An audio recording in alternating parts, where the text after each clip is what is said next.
Hello नमस्कार, मैं आपकी एजुकेटर सीमा गोस्वामी। बच्चों, आज आपको पढ़ाया जा रहा है सीटेट के लिए हिंदी पढ़ाई जा रही है आपको, जो जिससे क्वेश्चंस आते हैं।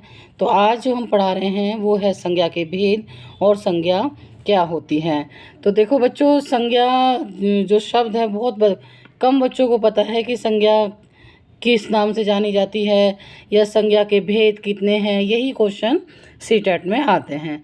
तो स्टार्ट करते हैं संज्ञा के भेद। तो फर्स्ट है बच्चों आपका व्यक्तिवाचक संज्ञा। व्यक्तिवाचक संज्ञा क्या होती है, तो थोड़ा सा इसको हम समझ लेते हैं बच्चों। तो जो संज्ञा होती है वो किसी व्यक्ति या किसी जाति या किसी भाव का जो बोध कराते हैं, सबसे पहले तो संज्ञा उसे कहते हैं। यानी कि जो हम बोल रहे हैं, जो हम सोच रहे हैं, जो हम एक दूसरे को कह रहे हैं, किसी ने कोई शब्द बोला तो वो संज्ञा होती है। इसका फर्स्ट है आपका संज्ञा का व्यक्तिवाचक संज्ञा।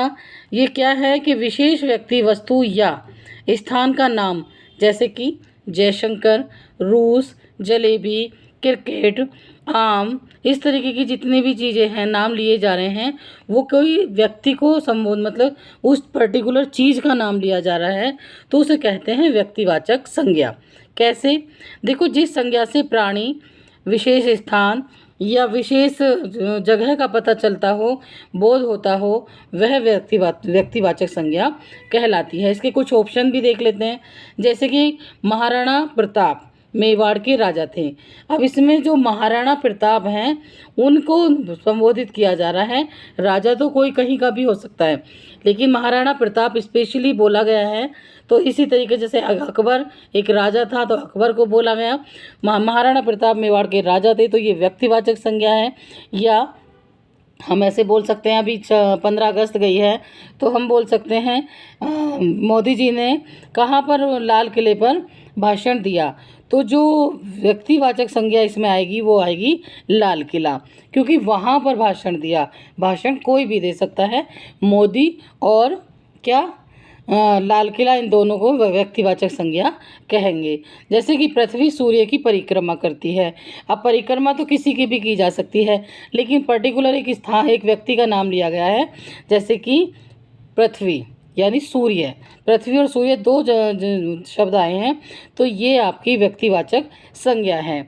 या गंगा हिमालय से निकलती है, तो गंगा और हिमालय ये दोनों व्यक्तिवाचक संज्ञा हैं। या ऐसे सोच सकते हैं जैसे कि महात्मा गांधी का जन्म पोरबंदर में हुआ, तो जन्म किसी का भी हो सकता है बच्चों। आपको जाति व्यक्ति पर ध्यान देना है। तो व्यक्ति कौन है? गांधी है। जगह कहाँ पर है? पोरबंदर में उनका जन्म हुआ। तो इस तरीके से व्यक्तिवाचक संज्ञा उसे कहते हैं जो किसी प्राणी, विशेष स्थान का बोध कराती हो, वो व्यक्तिवाचक संज्ञा कहलाती है। जो मैंने ऑप्शन दिए हैं, इसी तरीके से वहाँ ऑप्शन दे दिया जाएगा और आपसे पूछा जाएगा कि व्यक्तिवाचक संज्ञा किसे कहते हैं। अब जातिवाचक संज्ञा किसी विशेष समूह या जाति का नाम, जैसे पर्वत है, नदी है, पशु, कपड़ा, बाजार, देश, खिलाड़ी आदि को जातिवाचक संज्ञा के नाम से जानते हैं। जैसे कि ये हिमालय पर्वत है। जैसे जो साड़ी है ये कैसी है? सिल्क की है। कौन से हम बाज़ार में जा रहे हैं। इस तरीके से देश की कौन से खिलाड़ी हैं, नदी कौन सी है, पशु कौन सा है, तो वो जातिवाचक संज्ञा है। अभी हमने व्यक्तिवाचक संज्ञा पढ़ी थी। इसका सीधा सा है, वे शब्द जो किसी प्राणी, वस्तु अथवा स्थान की पूरी जाति का बोध कराते हैं, जातिवाचक संज्ञा कहलाते हैं। थर्ड है आपका भाववाचक संज्ञा। अब देखो बच्चों, जातिवाचक संज्ञा के भी दो भेद होते हैं। इसके उपभेद होते हैं द्रव्यवाचक संज्ञा और समूहवाचक संज्ञा। अब आते हैं हम भाववाचक में। व्यक्ति या वस्तु के गुण, दोष, दशा अथवा भाव का नाम, सुंदर, कुरूप, बड़ा, छोटा, क्रोध, जोश, मृत्यु, इस तरीके के जो भावों का हमें बोध करा रहे हैं। जैसे कि इसका दोष क्या है, इसके गुण क्या हैं, इस वस्तु का क्या नाम है, सुंदर है या कुरूप है या क्रोधी है, जोशीला है या मृत्यु हो गई है, ये छोटा है या बड़ा है, इस तरीके के जितने भी नाम आएंगे, इसे दो चार नाम दिए हैं, लेकिन और जितने भी नाम आएंगे वो भाववाचक संज्ञा में आते हैं, तो उसे कहते हैं भाववाचक संज्ञा।